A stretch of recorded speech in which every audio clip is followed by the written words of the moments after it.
Praise God. Minsan pa, ating palapan natin buhay na Panginoon.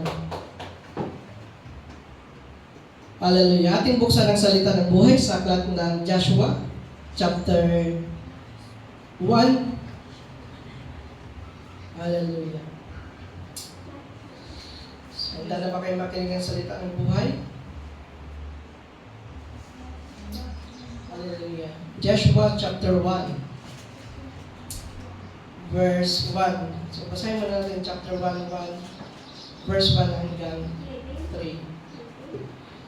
Sabi dito, Now after the death of Moses, the servant of the Lord, it come to pass that the Lord spake unto Joshua, the son of Nun, Moses minister saying, sa verse 2, Moses, my servant, is dead. Now therefore arise, go to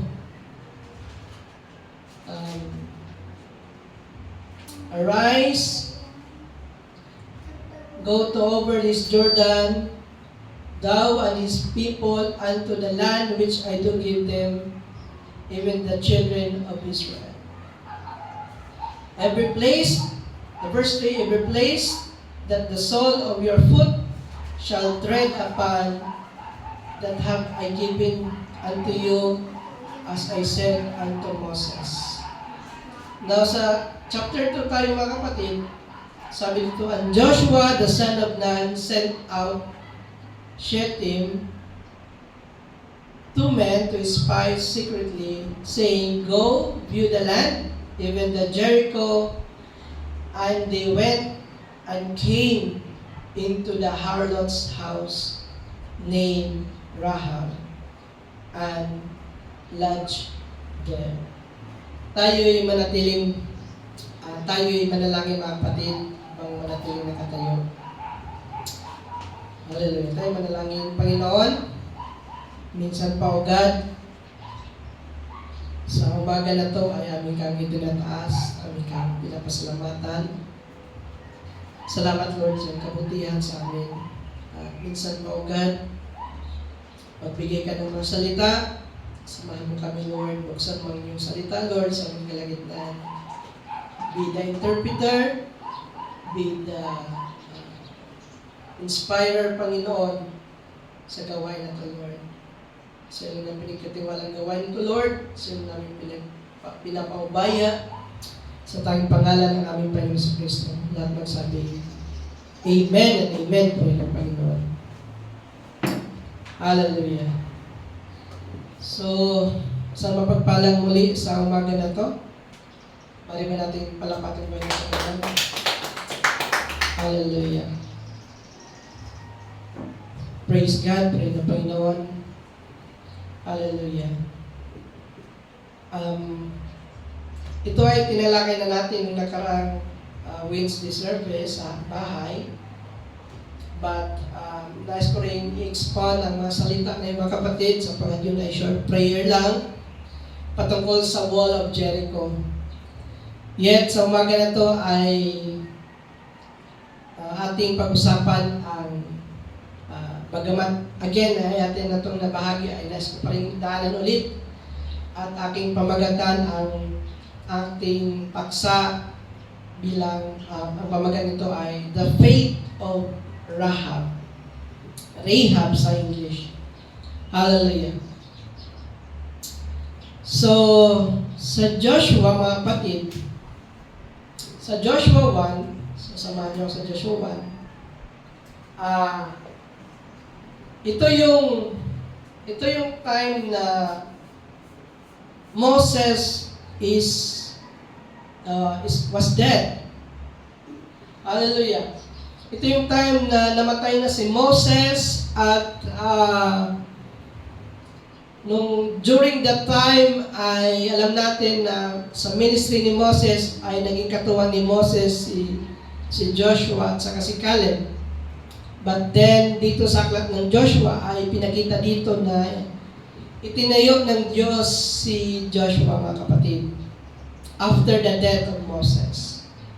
At sinabi niya kay Joshua, sabi ng Panginoon sa verse 2, sabi daw, Moses, my servant, is dead.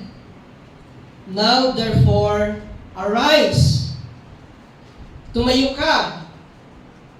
Go over this Jordan. Pumunta ka sa lupain o bumagon ka sa tawirin ng Jordan, and all these people unto the land which I give to them, even to the Israel of the children of Israel.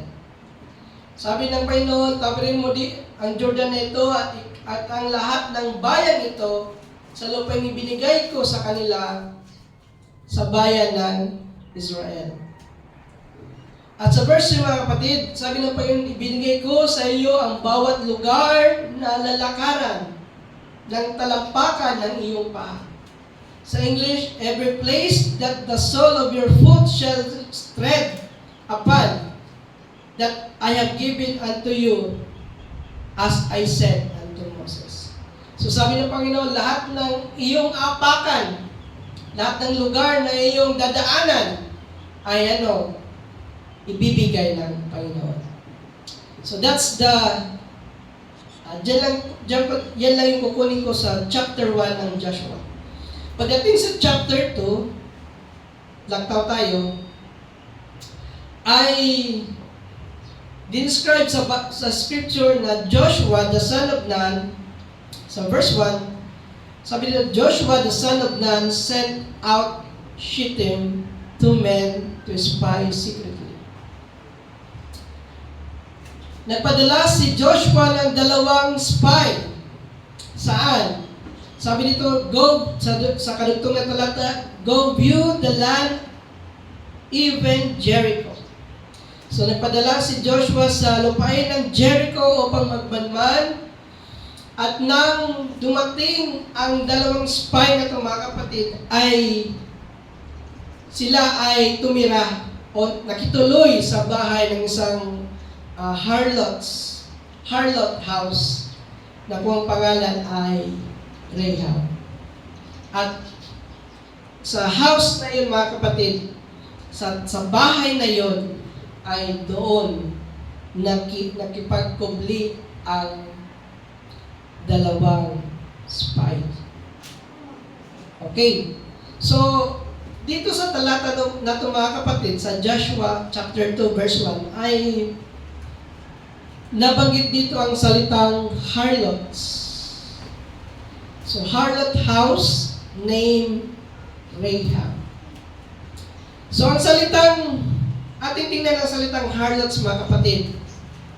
Bagamat medyo itong salita na to ay medyo maselan, but again, this is salita ng Panginoon na dapat nating unawain, mga kapatid. At hallelujah, ito ay binigkas o sinulat ng salita ng buhay. Hallelujah. Sabi dito sa again, back to chapter verse 1. So, tumuloy ang 2 spies sa harlot house. Then, let's talk about harlots, salitang harlot sa mga kapatid. Ano ba ang salitang harlot? So, yan. So, again, itong salita na to ay medyo masela, pero kailangan natin talakayin. Ano ang salitang harlot, mga kapatid? Ang salitang harlot sa Tagalog ay bayarang babae. At sa salita ng buhay, sa salita ng Panginoon, sa scriptures, may 2 klaseng harlot, mga kapatid. Ito ay tumutukoy physically or body action, at ang pangalawang description nito ay spiritual fornication, mga kapatid. Such as accepting faith from Gentile pagan belief. Hallelujah.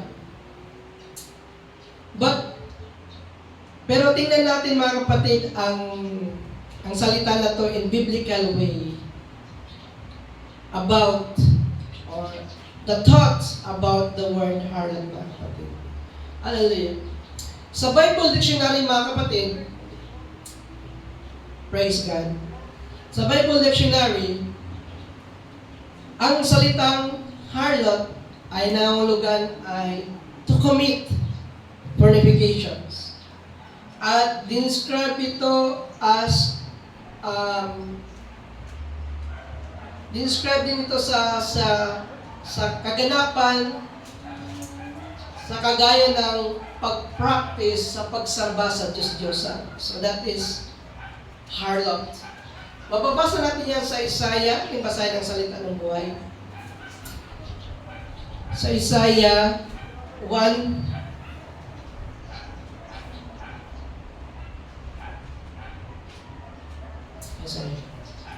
Isaiah chapter 1 verse 20.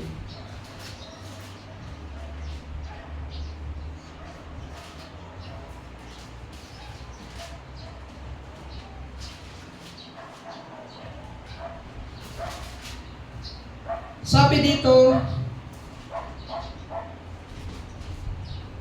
but if you refuse and rebel, you shall be devoured with the sword.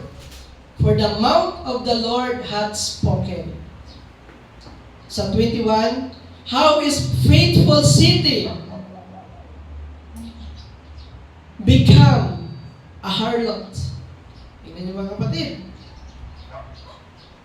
How is a faithful city become a harlot? So, dinescribe dito ni Isaiah, ang bayan ay naging isang patuto. Naging isang prostitute. It was full of judgment, righteousness, lodged in it. So, tumatayo sa katwiran, sa tamang katwiran, hallelujah. But now, sabi dito, but now murders. So, ang bayan ng Israel ay dinescribe na kung saan from righteous ay naging isang harlot. And we know, mga kapatid, hallelujah, tinawag na harlots ang bayan ng Israel during this time sa pagsulat ni Isaiah because ang bayan ng Israel ay tumanggap ng idol worships. Hallelujah. Tumanggap ang bayan ng idol worship. Hallelujah. Kaya tinawag sa kanila na from city of righteousness ay naging from faithful city ay naging city, naging harlot sa harap ng Panginoon. He is a faithful city become an harlot. Faithful sa Panginoon, hallelujah, tapat sa Panginoon, then all of a sudden naging bayarang babae, or let's say naging harlot sa harap ng Panginoon. Hallelujah. So, Israel, hallelujah, commit idol worship during that time, mga kapatid. And we know, kung ang isang bayan ay tumatanggap ng maling paniniwala, maling panampalataya, it is harlotism. Because aside sa tinanggap nila ang salita ng Diyos, tinanggap din nila ang salita ng kaaway. So that's harlotism, mga kapatid. Hallelujah. So harlot is woman prostitutes her body for hire. Pang-arkila. The one, and harlot also, mga kapatid, refers to the one who forsake true God and worship idols. So when you live the true God, when you receive the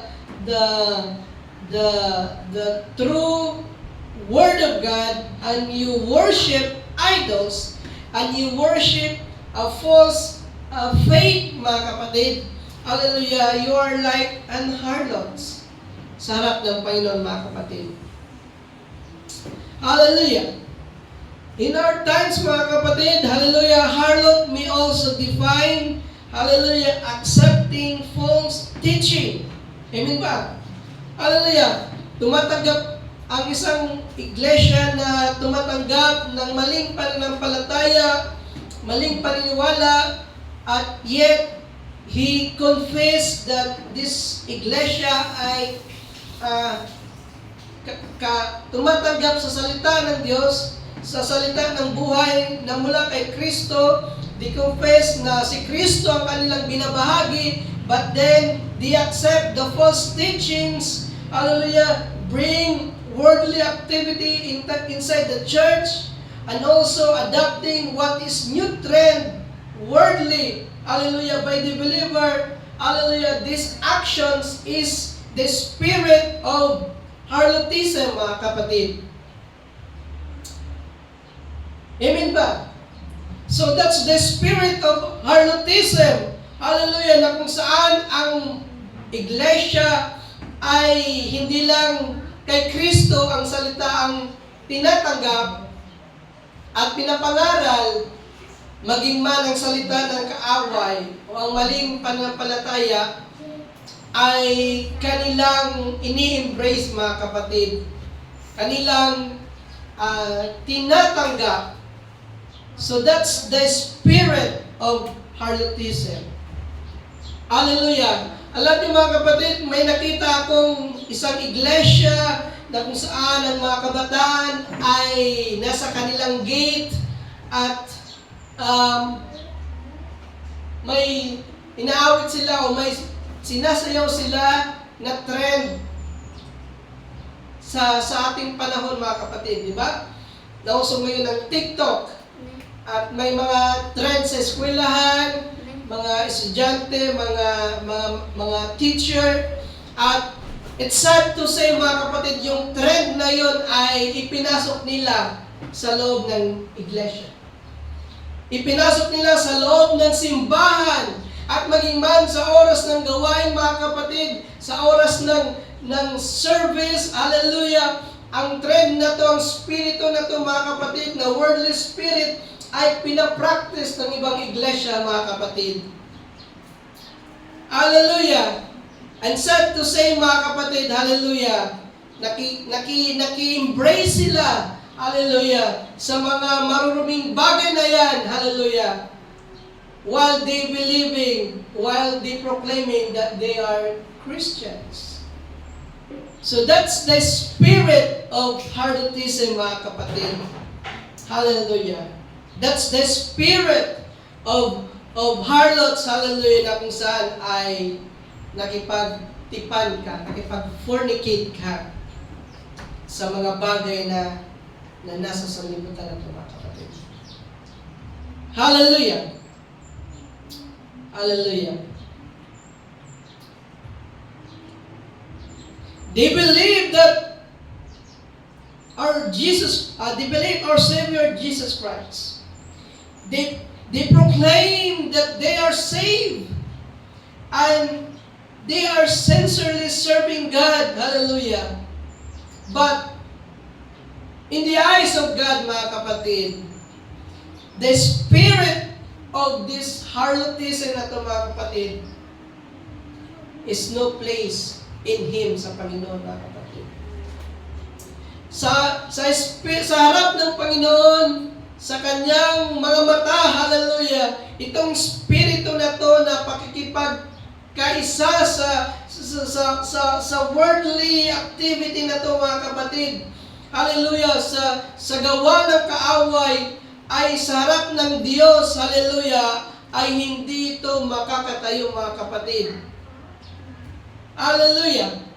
Kahit ang mga awitan ngayon, mga kapatid, ay minsan kung hindi tayo maingat, ay minsan ay may papasok natin sa loob ng iglesia o sa loob ng gawain dito sa house church service na ito, mga kapatid.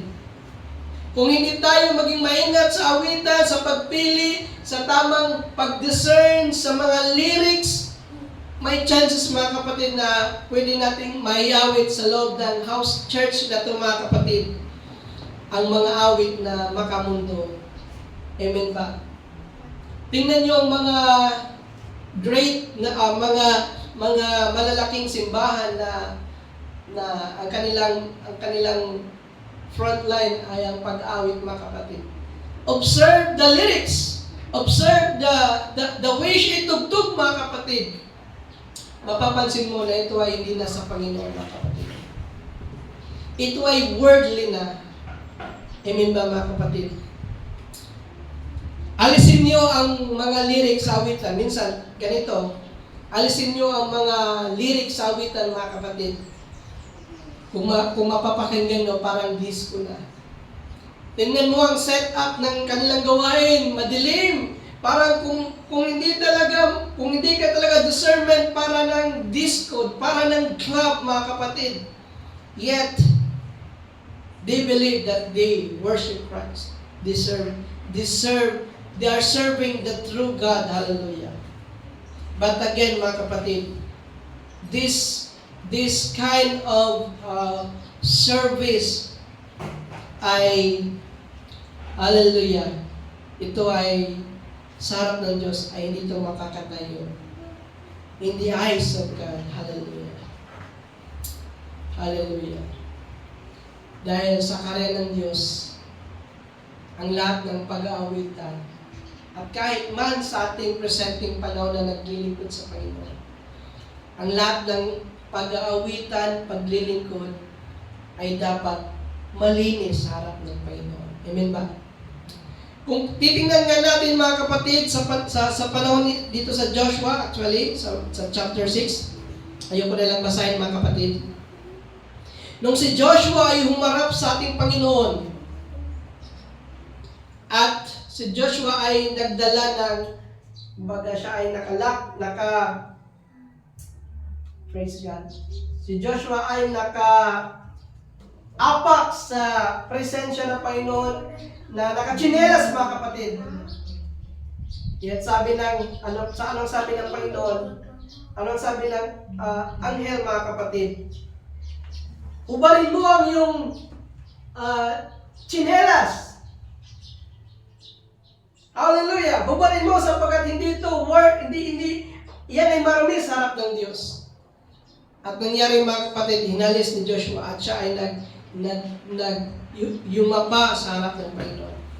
At even Moses, mga kapatid, ganun din ang nangyari. Sa harap ng presensya ng Panginoon, hindi worthy ang pag-apak ng mga sandalya. Mga sandal, mga kapatid, sa harap, sa presensya ng Panginoon. Na kung titingnan natin, mga kapatid, kung itong object na to, itong physical na slipper or sandalya, hindi kayang maka-stand sa presence ng Panginoon. How much more kaya yung itong mga mali nating paglilingkod, itong maling paniniwala, itong maling awitan sa harap ng Panginoon mga kapatid. Maling pagpupuri sa harap ng Panginoon. Masasabi mo bang yan ay makatayo sa presence ng Panginoon? Masasabi mo ba mga kapatid na ang maling paniniwala, ang maling pagpili sa mga awitan, hallelujah, ay makakatayo sa harap ng Panginoon? Of course not. Itong mga trending na TikTok na to na nakapasok sa loob ng iglesia, itong gay marriage, itong worldly song, worldly dress, worldly words, at worldly worship song. Do you think makapasok yan o maka-stand yan sa harap ng Panginoon? No. And we know the answer is no, mga kapatid. Sapagkat lahat yan ay marumi sa harap ng Panginoon. Kung ang sandalya hindi kaya makapasok sa kaharian, sa harap ng Panginoon, when Moses worship God, when Joshua worship God, yung sandalya yun sandal yun How much more itong maruruming bagay na ito, mga kapatid. Itong maruruming pananampalataya. Itong maling pananampalataya, mga kapatid, na kanilang pinapractice, mga kapatid. Amen ba? Hallelujah! Sapagkat alam natin, mga kapatid, itong mga maling pananampalataya na to, itong mga worldly activities ay kailangan maalis,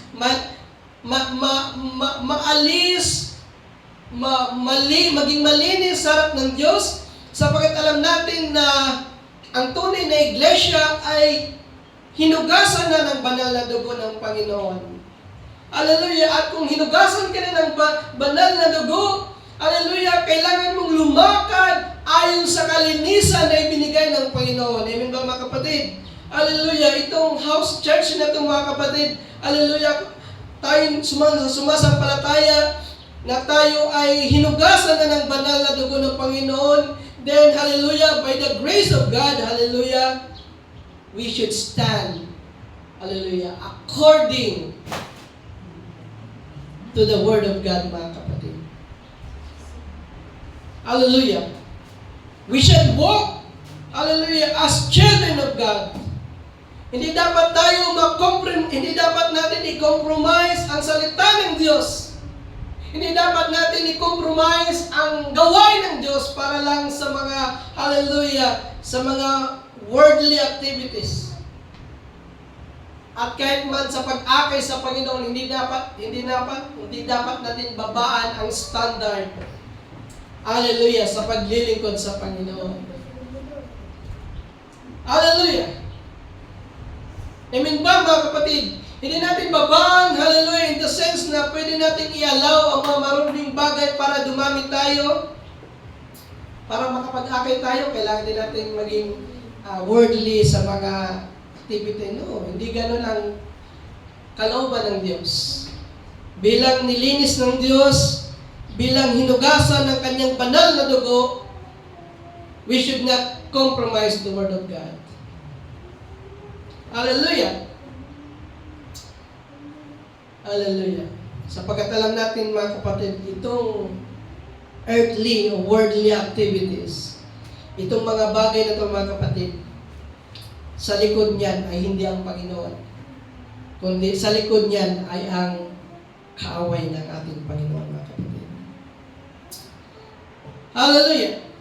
So worldly music, worldly worship song, hallelujah, again, kung i-remove natin yung lyrics, listen and you will hear like disco. Even some worship song, mga kapatid, are theologically or error.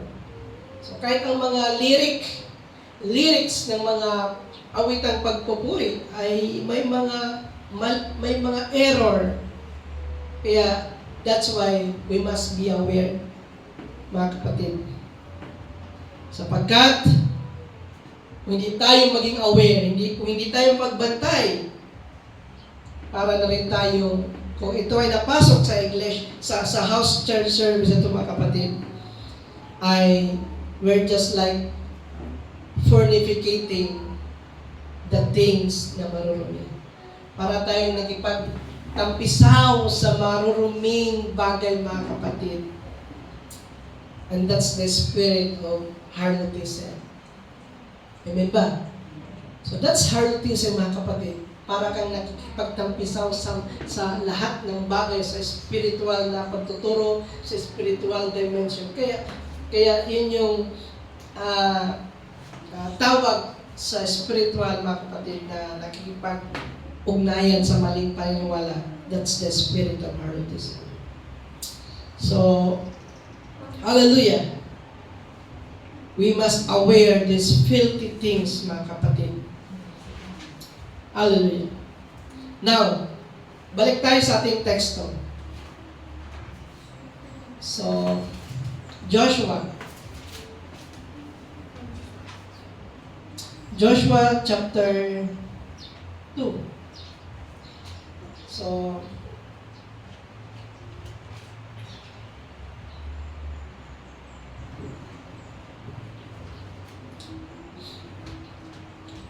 now, Tingnan niyo yung salita ng Panginoon, mga kapatid. Sa chapter 1, sinabi na ng Panginoon, lahat na yung aapakan, lahat na yung dadaanan ng iyong paa, ay ibibigay ko sa iyo. Ibinigay na sa iyo. So in other words, binigay na. Parang concluded na. But then, bakit kaya pagdating sa Joshua chapter 2 verse 1, mga kapatid? Bakit kaya kailangan pa ni Joshua na magpadala ng spy? Amen ba? Bakit kaya kailangan ni Joshua magpadala pa ng spy kung alam niya na itong lupain ng Jericho na kanilang dinadaanan, na kanilang pupuntahan para i-conquer ay ibinigay na ng Panginoon? Bakit kaya, mga kapatid? Ibig ba sabihin nun ay doubtful si Joshua sa salita ng Diyos? Ibig bang sabihin, si Joshua talaga sa kanyang puso ay para ako nagdalawang isip na pagpunta doon, kailangan ko muna magpadala ng spy. So makikita natin para bang si Joshua ay naging doubtful sa Word of God. But still, mga kapatid, sa Joshua chapter 2 verse 1, nung ginawa ni Joshua ang pagpapadala ng spy, ay hindi nagalit ang Diyos. Kumbaga, kung sa human thinking, kung ikaw ay magpadala ng spy, ibig sabihin you are doubtful, hindi ka sigurado kung manalo ka, bakit kailangan pa ng spy na meron na nagsabi ng Panginoon. But mga kapatid, nung si Joshua ay nagpadala ng spy, anong nangyari? Hindi nagalit ang Diyos kay Joshua. Hindi nagalit. Hindi siya para bagang nagkasala dahil sa walang pananampalataya, kundi mga kapatid, hallelujah, hallelujah, inalaw ng Diyos ang ganong kaparaanan, mga kapatid. Hallelujah. Hindi nagalit ang Diyos at hindi nakita ng Diyos na si Joshua ay naging doubtful sa kanya, but instead, God allowed it. Para ano? Para maligtas si Rahab. Hindi ba, mga kapatid? Inalaw ng Diyos or binigyan si Joshua ng wisdom para magpadala ng spy upang si Rahab na isang harlot, na isang physically harlot at the same time spiritually harlot, mga kapatid, ay iligtas. Pinadala ng dalawang spy para mailigtas itong si Rahab, the harlot, mga kapatid. Hallelujah! God allow it para maligtas si Rahab at ang kanyang pamilya, mga kapatid. Ito, maybe, hindi yung maybe, ako iniwala, yung pag-spy ng dalawang spy, yun pala ay kaparaanan ng Diyos para mailigtas, hallelujah, ang isang babae, hallelujah, na kung saan, hallelujah, ang babae na ito, mga kapatid, ay mananampalataya pala sa nag-iisang Diyos sa bayan ng Israel, mga kapatid. Hallelujah! It was God's way in order to save the one here and believe that the God of Israel is one true God. And that is Rahab, mga kapatid. Hallelujah!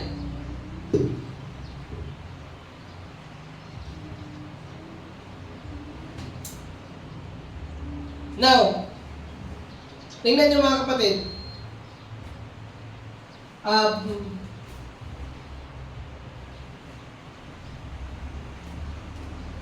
Lockdown tayo sa doon sila natulog sa harlot house ni Rahab at doon sila nag-lodge.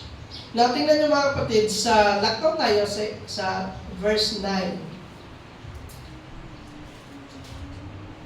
Sabi dito, itong sabi ni Rahab, nung pinuntahan niya yung dalawang spy, nung tinago niya, sabi ito, and she said unto the men, I know that the Lord had give you the land. So, alam na niya na itong lupa na to ay binigay na ng Panginoon sa kanila.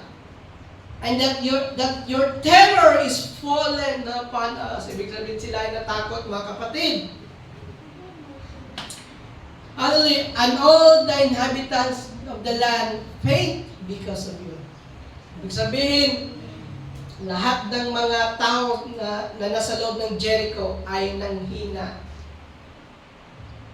dahil sa bayan ng Israel. Bakit kaya nanghina sila, mga kapatid? Bakit alam ni Rahab na ibinigay na ng Panginoon ang lupa nila, ng Jericho, sa kamay ng Israel? Sa verse 10 dito, for we have heard, kanilang napakinggan, how the Lord dried up the water of the Red Sea. Napakinggan nila, hallelujah, bagamat hindi nila nakita, napakinggan nila yung balita na hinati ng Diyos, ang dagat na pula, He dried up the Red Sea when you come out of Egypt. Ano pala yun? Hindi pala yun secret event lang para sa Israel. Even sa mga chismis ay dumating yung bali-balita na nahati yung dagat na pula. At hindi lang yun. Nung sila ay umalis, sabi din ni Rahab, pinatay niya. O sabi niya, He destroyed the two kings of Amorites, mga kapatid. Pinagpapatay niya yung dalawang hari ng mga Amorites. At yun ay nakarating sa bayan ng Jericho. Now, take note, mga kapatid. Hallelujah. So this was Rahab heard, hallelujah, about the one true God of Israel. At nung nabalitaan ito, mga kapatid, nung nabalitaan niya ang nangyari sa Red Sea at sa mga Amorites na pinatay ng bayan ng Israel, mga kapatid, Rahab, even he is a prostitute that time. Mga kapatid, Rahab was seated. Si Rahab ay naniwala that yung nangyari sa Red Sea, yun ay gawa ng Diyos. Hallelujah! Yung pagkapatay ng dalawang hari ng Amorites, Rahab is settled. Yun ay gawa ng Diyos.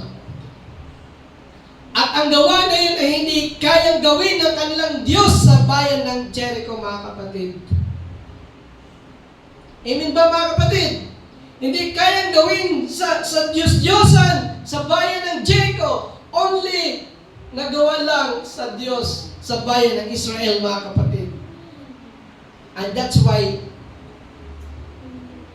Rahab was convinced na ang bayan ng Israel ay ang tunay na Diyos, mga kapatid. Amen ba? Hallelujah! That the Lord of Israel, the God of Israel, is the only true God, mga kapatid. Hallelujah!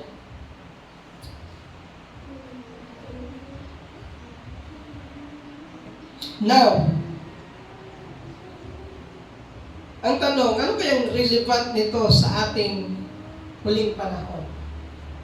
Ano kayang relevant sa nangyari kay Rahab sa ating panahon, mga kapatid? Now, tingnan nyo, mga kapatid. Ang Jericho, bagamat binigay na ng Panginoon, hindi talaga siya agad-agad pinuksa.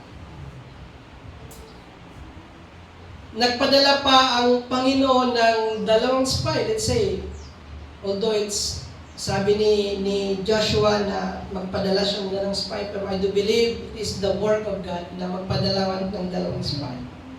Now, anong relevant nito sa ating huling panahon? Now, tingnan niyo mga kapatid. Mahalaga ito mga kapatid. Hallelujah. Anong relevant natin sa ating presenteng panahon? That's my question. Take note, ito yung sagot mga kapatid. Before destruction happened, hallelujah, just like Jericho, before destruction happened, God sent the two spies. Now, in our present time, God will send His messenger to earth. Amen ba? God sent His messenger. Just like Prophet Branham. Diba? Bago kukunin ng bride, ay nagpadala ang Panginoon ng ating prophet. Walang iba kundi ating kinikilalang prophet of the Laodicea, this church age, si William Branham. At hindi lang yan mga kapatid, huwag nating isipin na para pagkatapos si William Branham, yun, natapos na, wala nang mensahe, no. Sa ating presenting panahon mga kapatid, aside from that, hallelujah, hallelujah, God, hallelujah, is preparing us by the help of fivefold ministry, mga kapatid. Tandaan natin yan. Hallelujah. God sent His messenger to the earth. Although hindi man kagaya kay sa panahon ni Jericho na hindi naman talaga sila messenger, but spies, they are just spies. Kung saan ang kanilang purpose ay tiktikan lang ang bayan ng Jericho. But sa ating present time mga kapatid, hallelujah, ang ating Panginoon ay, aside sa ating kapatid na William Branham, ay still nagpapadala ng kanyang mga servant, ang kanyang mga true servant, hallelujah, the fivefold ministry, na kung saan ang purpose ay to equip the saints for the work of the ministry, to edify the body of Christ, hallelujah. And we know once we are equipped, once we are ready, hallelujah, we know mga kapatid na itong grace nating na-enjoy, nating natatanggap, ay ibabalik sa bayan ng Israel, mga kapatid. Amen ba? Ito ay ibabalik sa bayan ng Israel, hallelujah, after the fullness of the Gentile. Then, judgment coming. Amen ba? Parang ganun lang din sa nangyari sa Jericho. Hindi mo na pinahintulutan ng Diyos na wasakin. Bakit? May ililigtas pa ang Diyos sa bayan ng Jericho. At nung nakatanggap na ng mensahe ang family ni Rahab, na tumago ka doon, huwag kayong lumabas. Nung tumago sila mga kapatid, nung nawasak ang wall of Jericho, anong nangyari? Pinasok na ng mga army ng Israel ang mga tao at pinagpapatay. Hallelujah! At maliban kay Rahab at ang kanyang sambayanan, mga kapatid, sila lang ang naligtas. Bakit?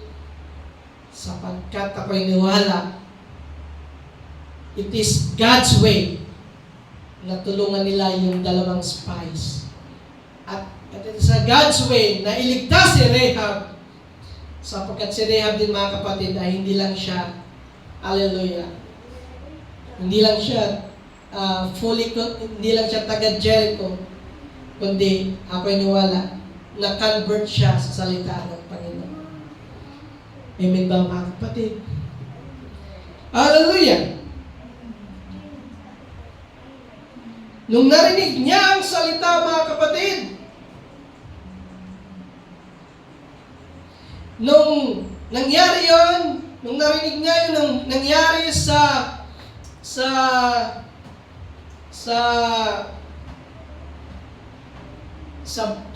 dagat na pula, si Rehab ay sumampalakaya at hindi siya nagdalawang isip, mga kapatid. Na yung narinig niya, yun ay totoo. Hallelujah! At alam natin, mga kapatid, nung pinuksa yung pagwasak ng wall of Jericho, alam natin na hindi yun gawa ng kamay ng tao. It is gawa. It is the work of the hand of God. It is the power of God that destroyed the wall of Jericho, mga kapatid. Amen ba? So it was the work of God. At ito namang si Rahab, mga kapatid, hallelujah, ay sumampalataya. Now, again, balik tayo sa Joshua chapter 2. So, kasi ito yung pinunta ng dalawang spy. So, ang naging sentro natin, mga kapatid, ay the faith of Rahab. Now, kung titingnan natin, mga kapatid, si Rahab, dinescribe dito sa Joshua chapter 2 as an harlot. So, we established that, dinescribe si Rahab as an harlot. Or sa ibang salin ay prostitute. At alam natin, mga kapatid, pag isang babae ay isang prostitute sa panahon na yan, so again, ito ay medyo masilan, but it is the word of God. Sa panahon na yan, mga kapatid, Rahab sa kanyang estado sa buhay ay morally degraded. Mababa ang tingin ng lipunan kay Rahab sa kanyang estado sa buhay, mga kapatid. But take note, kahit si Rahab ay mababa ang tingin ng mga tao sa kanya, ang kinagandahan, mga kapatid, niligtas pa rin siya ng Panginoon. Hallelujah!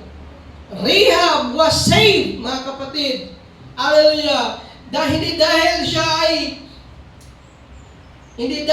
ay marumi, hindi dahil siya ay mababa ang moral, but again, kahit mababa ang moral niya ay niligtas pa rin siya ng Panginoon. Bakit, mga kapatid? Rahab was saved because, hallelujah, he believed what she heard, mga kapatid. Naniwala siya sa kanyang napakinggan, hallelujah, na balita na ang bayan ng Israel o ang Diyos ng Israel ay minsan gumawa sa dako ng Red Sea nung hinati ang dagat ng pula, mga kapatid.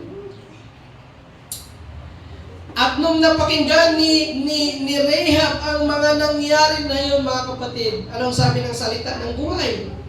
Sabi sa Romans 10 verse 17, basahin natin, mga kapatid. Romans 10 verse 17, ito yung nangyari sa buhay ni Rahab, mga kapatid. Napaka, 10:17. Tingnan mo, mga kapatid. So then, faith come by hearing. Hallelujah.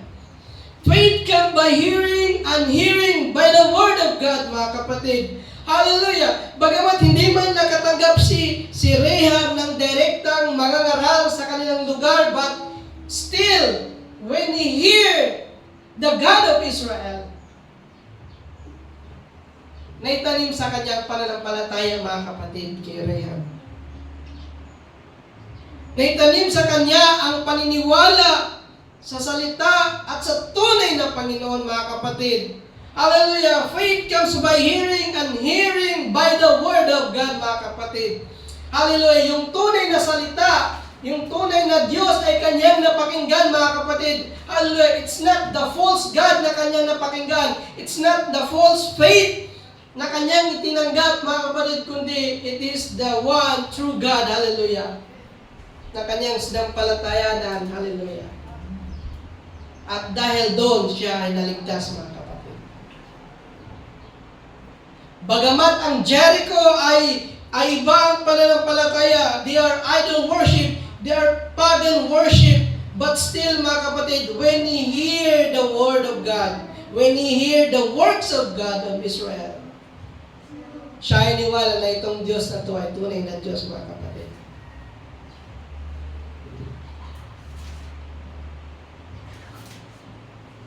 Hallelujah. Kaya, ganun, iniligtas ng Diyos si Rahab, mga kapatid.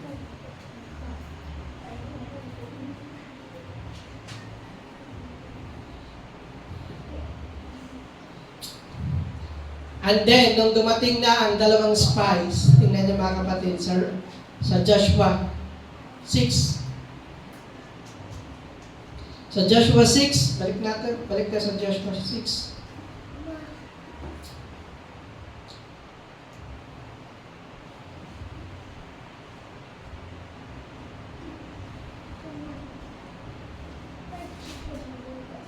Balikan natin ang Joshua 6. Joshua 2 pala, sorry. Now, nung tinanggap niya yung panampalataya sa Panginoon, sa bayan ng Israel, mga kapatid, tingnan niyo mga kapatid,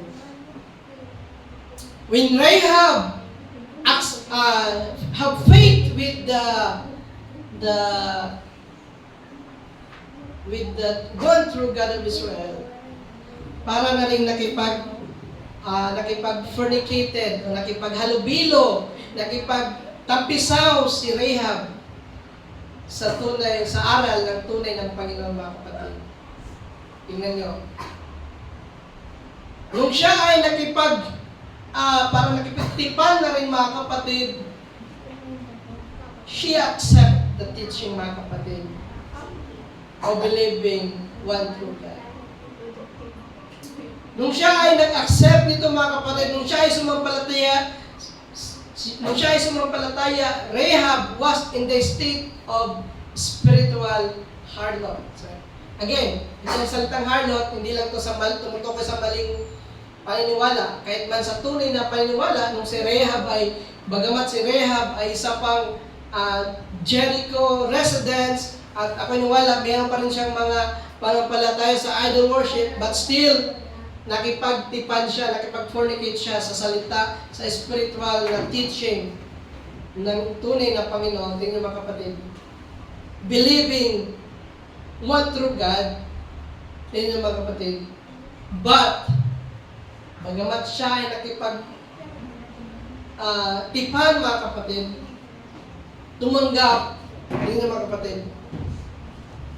But, what was good with Rahab, mga kapatid, after helping to spy, Rahab was saved together with his family, with his people. Ang kinagandaan kay Rahab, mga kapatid, again may paniniwala pa rin si Rahab ng pagan, at tumanggap din siya sa tunay na salita ng Panginoon, naniwala din siya sa Diyos, sa bayan ng Israel. Tingnan niyo mga kapatid, hallelujah, nung siya ay nailigtas na,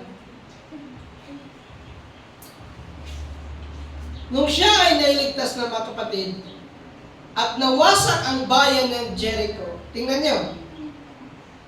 During that time, Rahab is no longer belong to the idol worship. Amen ba, mga kapatid? Nung pagkawasak sa bayan ng Jericho, hallelujah, si Rahab ay hindi na kabilang sa idol worship, kasi yung kanyang masasabi nating second husband or second faith, which is idol worship, ay winasak na ng Panginoon. Amen ba? Hallelujah! Yung second belief ni Rahab ay winasak na ng Panginoon. At this time, Rahab is no longer, sabihin natin, hindi na siya nakipag-mingle sa dalawang uri ng pananampalataya.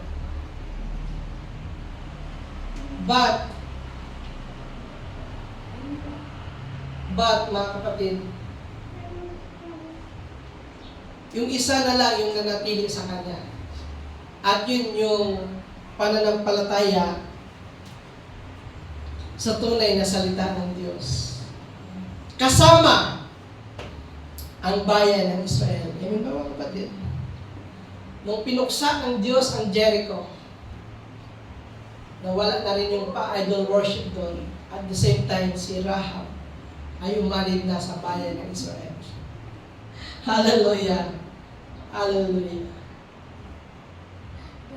At ito yung nangyari din sa ating buhay mga kapatid. Kailangan mo natin puksain ang dating pananampalataya upang tayo ay lubusan na makapasok sa tunay na salita ng Diyos mga kapatid. Hallelujah! Ganon din yan mga kapatid. Hallelujah sa ating buhay. Sa ating presenting panahon, hallelujah, alam ko dati tayong nagapo sa maling paniniwala, sa maling iglesia. Dati tayo doon, hallelujah, sumasamba sa Diyos-Diyosan, hallelujah, naglilingkod ng may kamalian sa harap ng Diyos. Dati tayo noon mga kapatid. But nung tayo ay tinanggap na, hallelujah, nung tayo ay tumanggap na ng salita ng Panginoon, hallelujah, we left those teaching. Hallelujah. Inalis natin ang ganung pananampalataya mga kapatid. Hallelujah. Upang si Kristo ay mabigyang daan sa ating buhay.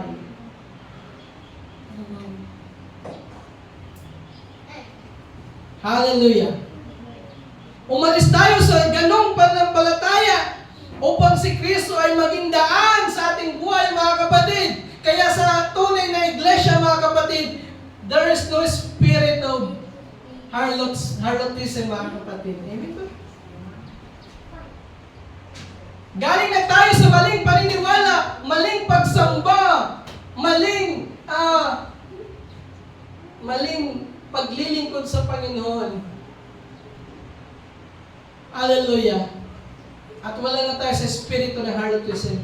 Kaya mahalaga na malaman natin mga kapatid, hallelujah, sa harap ng Diyos, sa harap ng naglilingkod sa Kanyang tunay mga kapatid, hallelujah, mahalaga na tayo ay manatili sa salita ng Diyos. Kaya dito sa ating gawain mga kapatid, sa munting gawa nito, hallelujah, sa house church service, hallelujah, tayo dito ay iniingatan ng ating sarili mga kapatid. Hallelujah, sa pamamagitan, hallelujah, sa pag-stay sa salita ng Diyos. Kaya dito mga kapatid, wala tayo ditong woman preacher. Hallelujah! Wala tayo ditong worldly music. Hallelujah! Para lang ano yung pandaman natin, ma-rise. Wala dito mga kapatid. Sapagkat ang lahat na nandito sa house church na ito mga kapatid ay mga taong ligtas na nilinis ng Panginoon. Amen ba? Lahat ba kayo dito ay niligtas na ng Panginoon? Hallelujah. Puri ng Panginoon. Hallelujah. Hallelujah. Now, balikan ulit natin si Rahab kasi ating paksa ay the faith of Rahab. Now, Rahab is a low woman. O, sa ating term ay low-key. Mababang babae. Yet, Rahab found grace of God by hearing and believing the word of God. Now, take note. If Rahab got saved through the hearing of the word of God, and even he is morally degraded, take note mga kapatid, again, Rahab is a low woman, yet found grace or salvation of God by hearing the word of God. Now, if Rahab got saved through the hearing of the word of God, even she is morally degraded,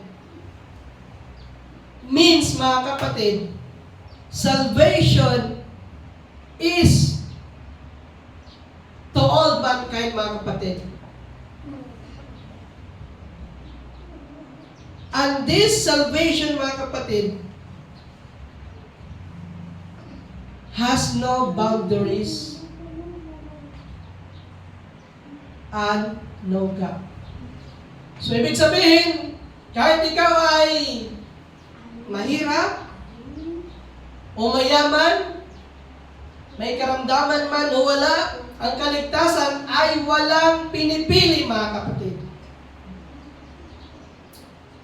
Mayaman ka, mahirap, edukado ka o hindi, ang kaligtasan ay walang pinipili. At anumang estado mo sa buhay ay hindi ito hadlang para maniwala ka sa salita ng Diyos. Kaya nga, salita ng Panginoon, all are invited, mga kapatid. Lahat ay imbitado, lahat ay welcome na lumapit sa Kanya para matutunan ang salita ng katotohanan. Hallelujah! Na kung saan si Jesus ang daan ng katotohanan at ang buhay. At walang makakapunta sa Ama maliban sa ating Panginoong Jesus. Hallelujah! Since walang hindrance ang paglilingkod sa Panginoon, again, educated ka man o hindi yan hadlang para maglingkod sa Panginoon. Ibig sabihin, mga kapatid, at ang ating Panginoon ay kumikilos sa simpleng kaparaanan. Ang ating Diyos ay tumatago sa simpleng kaparaanan at naghahayag sa simpleng kaparaanan, mga kapatid. At itong simpleng kaparaanan ay para sa mga simpleng tao. At kung ang simpleng tao ay welcome sa salita ng Diyos, how much more ang mga tao may pinag-aralan at mayaman sa ibabaw ng lupa. Hallelujah! They are always welcome. Kaya nga, nung kapanganakan ni Jesus, hindi siya nanganak sa lying-in na may pintuan, na may bakod. Hallelujah, sabi ng isang preacher, hindi siya pinanganak sa hospital, sa lying-in, kundi siya ay pinanganak sa manger. At alam natin, ang manger ay isang lugar na open space. Yun ay open space, inalaw yun ng Panginoon para makita ng tao na si Jesus ay kaya mong i-approach freely, mga kapatid. Hallelujah, hallelujah. Kaya nga, ang isang taong hindi ligtas sa darating ng judgment, wala na siyang may sumbat sa Panginoon. Amen ba? Ang mga taong hindi ligtas sa darating na panahon ng judgment, wala na siyang may sumbat sa Panginoon sapagkat ang salita ng Diyos ay free, mga kapatid. Hallelujah. Kung ang simpleng tao ay kayang iligtas ng Panginoon, how much more kaya ang mga mayayaman na tao sa ibabaw ng lupa? Amen ba, mga kapatid? Hallelujah. Kayang iligtas ng Diyos. Hallelujah. But then, kailangan lang nilang sumampalataya sa salita ng Diyos. At manatili sa tunay na salita ng Diyos. Hindi sa salita ng kaaway ng Diyos, mga kapatid. So sa darating na panahon, hallelujah, wala kayong may sumbat sa Panginoon. Sapagkat kahit si Rahab na prostitute, ay iniligtas ng Diyos. How much more kaya kayo na morally sa tingin niyo na mataas ang estado sa buhay, kaya kong iligtas ng Panginoon. Hallelujah. Gawin niyo lang ay sumampalataya sa Diyos na buhay, mga kapatid. Hallelujah. Hallelujah. Amen ba mga kapatid? Sumampalataya lang kayo sa Diyos. Hallelujah! Hallelujah! Kung iniisip mo, para bang nakakahiya ang sumampalataya sa Panginoon, mayaman ako, politiko ako, marami akong negosyo, marami akong ari-arian, parang nakakahiya para mag-praise the Lord, mag-hallelujah, mag-attend sa ganitong kalit na gawain, parang nakakahiya. But, hallelujah, sabi ng Panginoon, hallelujah, ang mensahe ng cross sa mga naililigtas, ito ay kapangyarihan at karunungan ng Panginoon. Pero sa mga mapapahamak, it's a foolishness. Amen ba? So kung sa kaisipan mo ito ay foolishness ang maglikod sa Panginoon, then be it, mga kapatid, ang iyong kaisipan ay papunta sa sa kapahamakan. Hallelujah. Hallelujah. So, konti na lang mga kapatid. So, Rahab, kahit siya ay mahirap, kahit siya ay mababa sa lipunan, nakatanggap siya ng biyaya. Alam niyo mga kapatid, dito yung kinagandahan kay Rahab. Duruin mo isang harlot, nakarinig lang ng salita ng nangyari sa bayan ng Israel nung sila ay tumawid sa Red Sea. Tingnan nyo, kahit siya ay harlot mga kapatid, yung buhay niya ay na-record sa Heroes of Faith. Tingnan natin sa Hebreo mga kapatid. Napakaganda ni Rahab mga kapatid.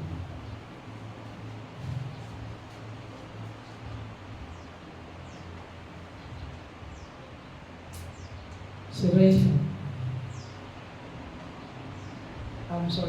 Hebreo 11.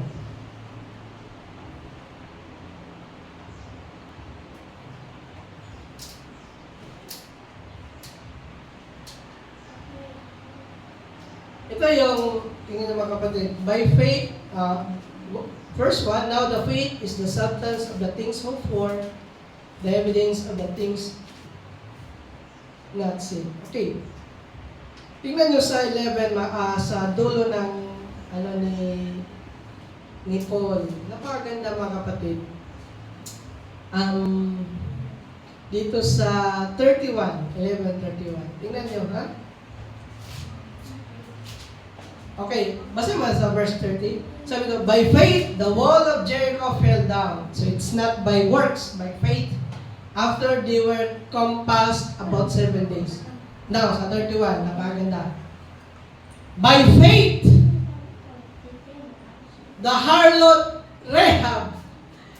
Biruin mo, pati ba naman dito sa Hebrew 11, binanggit pa rin ni Paul yung salitang harlot. Dapat nga, saint, righteous, pero, or sabihin natin matuwid. Pero ang binanggit pa rin ni Paul ay harlot Rahab. By faith, harlot Rahab perished not. Hindi siya nawasak with them that believe not. Sa kanila na hindi na sumampalataya. When she received the spies with peace.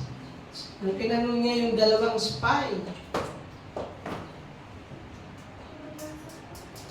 biruin niyo mga kapatid, nabanggit ni Paul ang pangalan ni Rahab. Sa aklat ng Hebreo 11:31. Bakit? Because of faith, mga kapatid, ni Rahab, mga kapatid. Nung tinanggap niya yung dalawang spy. At ako'y niwala, tinanggap niya yung dalawang spy dahil napakinggan niya ang pagkilos ng bayan ng Israel sa Red Sea, mga kapatid. Kung hindi napakinggan yun ni Rahab, well, hindi niya papatuloyin yung dalawang spy, but then, It is the work of God sa buhay ni Rahab na part siya ng kaligtasan, mga kapatid. And we know Rahab, even is an harlot, mga kapatid, ay kabilang sa genealogy of Jesus Christ. Ibig sabihin, galing sa mga ninuno ng ating Panginoong Jesucristo, mga kapatid. Hallelujah! Hallelujah! Balik tayo sa Joshua, mga kapatid. So, konti na lang, mga kapatid. Di naman ito mahaba.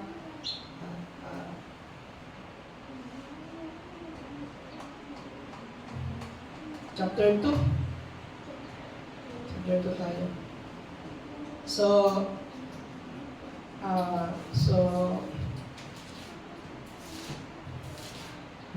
Diretso tayo sa 9.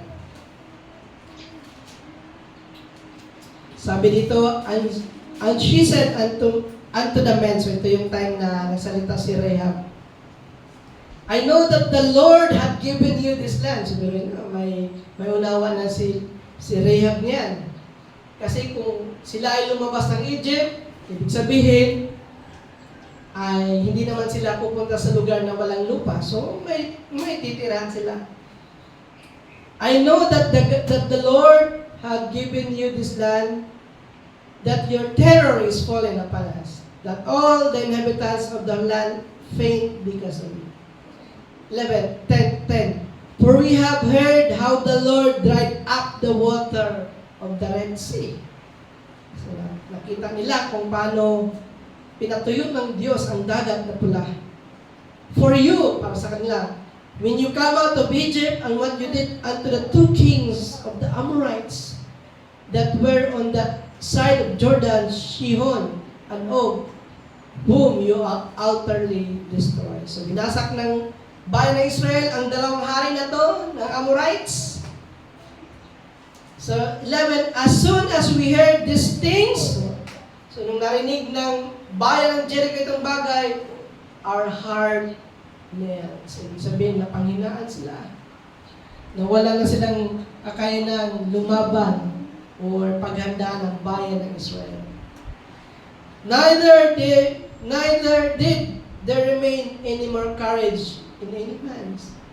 Nawalan sila ng courage. Kung sakaling lulusubin sila ng bayan ng Israel, nawalan sila ng courage. Bakit? Sabi ito sa kadugtong na talata, because of you, for the Lord your God, He is God in heaven above. Sa lahat siguro ng Diyos-Diyosan na pinaglilingkuran ni Rahab, itong Diyos ng Israel, ang Diyos sa langit, sa taas ng langit. Sa taas ng earth and beneath the earth. So, yun yung pagka-describe ni Rahab sa Diyos ng Israel. Amen ba, mga kapatid? So, the faith of Rahab. Bagamat hindi man siya kagaya sa ating mga kapatid na napakinig ng pangaral, but Rahab, hallelujah, ay sumampalataya sa Kanya. At hindi siya namasa. Amen ba, mga kapatid? Amen. Ganyan ang ating paglilingkod, mga kapatid.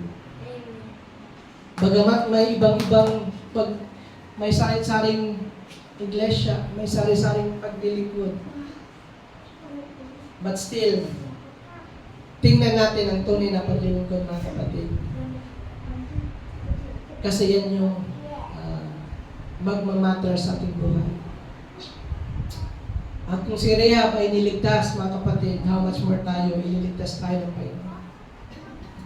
Hindi lang sa panahon ng spiritual kaligtasan, mga kapatid, kahit man sa ating mga problema sa buhay, kayang niligtas ng Panginoon ang ating mga problema. Kayang solusyonan ng Diyos ang ating problema. Kahit sa karamdaman, sa kagipitan, sa kawalan, kaya ng Diyos na kayang tugunin ang ating pangailangan. Kung ang Red Sea nga, hinati ng Diyos, how much more kaya yung problema mo sa financial. How much more kung problema mo sa kalusugan? Kung ang gawa ng Diyos sa panahon ng Israel ay kamangha-mangha, how much more na sa atin na nahayag na ang anak ng Diyos sa katauhan ng ating Panginoong Jesucristo, di ba? Mas lalo tayong pinagpala, mga kapatid. Mas lalo tayong lumapit sa Panginoon, mas lalo tayong kumapit sa salita ng Diyos. Just as Rahab heard the things that happened when Israel is out of Egypt. Lumabas ng Egypt. Purihin ang Panginoon. Hallelujah. So, kung nanghihina man tayo, palakas tayo sa Panginoon, ang hawakan natin ang salita ng Panginoon. Ako'y niwala, lahat ng pangailangan natin ay ipoprovide ng Panginoon. Ang house church na to ito ay provision ng Panginoon. At sa mga kaluluwang dadalhin ng Panginoon, ako'y niwala, trabaho yan ng Panginoon. Hallelujah. Trabaho yan ng Diyos. Kahit nga si Rahab, pupuksain na ang Jericho, but still, nagpadala pa rin ang Panginoon ng dalang spot. Bakit? Trabaho ng Diyos ang nagligtas, mga kapatid. Hallelujah. Hallelujah. Purihin ang Panginoon. Hallelujah. Purihin ang Panginoon. Salamat sa Panginoon. Hallelujah. Tayo tumayo, mga kapatid. Hallelujah. Hallelujah. Hallelujah. Purihin ang Panginoon at tayo'y pagsamba.